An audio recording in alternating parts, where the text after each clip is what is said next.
കൊച്ചു ത്രേസ്യ പുണ്യവതി നിന്നിൽ റോസാപുഷ്പം പോലെ ഹൃദയം.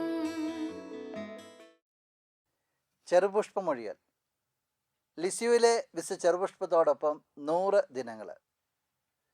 34ാമത്തെ ദിനമായ ഇന്ന് നമ്മൾ ധ്യാനിക്കുന്ന ചെറുപുഷ്പമൊഴി, നമ്മുടെ ചെയ്തികൾ ഒന്നും അവിടത്തേക്ക് ആവശ്യമില്ല, നമ്മുടെ സ്നേഹം മാത്രം മതി.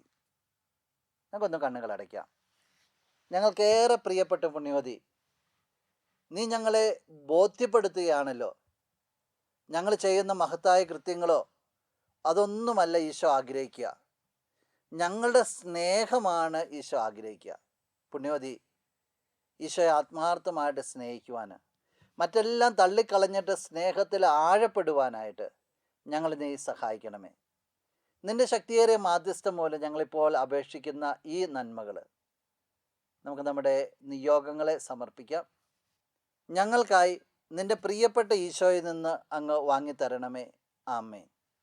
നമ്മുടെ കർത്താവ് ഈശോ മിശിഹായുടെ കൃപയും പിതാവായ ദൈവത്തിൻ്റെ സ്നേഹവും പരിശുദ്ധാത്മാവിൻ്റെ സഹവാസവും വിശുദ്ധ കൊച്ചുത്രേസ്യയുടെ പുഷ്പവർഷവും നിങ്ങളെല്ലാവരോടും കൂടി ഉണ്ടായിരിക്കട്ടെ, ഇപ്പോഴും എപ്പോഴും എന്നേക്കും. ആമേൻ.